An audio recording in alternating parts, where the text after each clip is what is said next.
పవన్ కళ్యాణ్ అయితే ఆలయాల బాట పట్టారు. ఇవాళ నుంచి 4 రోజుల పాటు టోటల్గా 11 దేవాలయాలకు వెళ్తారు. ఇవాళ నేరుగా కొచ్చి వెళ్ళారు. అక్కడికి ఎయిర్పోర్ట్కి వెళ్తే కొచ్చి దగ్గర శ్రీ అగస్త్య మహర్షి ఆలయాన్ని దర్శించి 3 రోజుల పాటు కేరళ, తమిళనాడులోని పలు పుణ్యక్షేత్రాలని ఆయన దర్శించుకోబోతున్నారు. అదే సందర్భంలో వివిధ పుణ్యక్షేత్రాలన్నింటి వరుసపెట్టి ఆయన టూర్ చేస్తూ ఉన్నారు.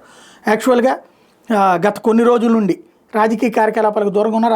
అంతకుముందు మంత్రులకు సంబంధించి కీలకమైనటువంటి చేయడం, తిరుపతిలో తొక్కిసలాట సంబంధించినటువంటి ఇష్యూ తర్వాతన కొంత ఆయన ఓ ప్రకటన ఆయన పేరుతో వచ్చింది. ఆ తర్వాతన ఆయన సైలెంట్ అయిపోయారు. ఆయనకు అనారోగ్యము అన్నటువంటి పాయింట్ చెప్పుకుంటూ వచ్చారు. అయితే వాటిని పక్కన పెడుతూ తాజాగా ఆయన అంటే మొన్న వాళ్ళ యూట్యూబ్ వాళ్ళకి సంబంధించినటువంటి వాట్సాప్ టీం నుంచినే పంపించారు.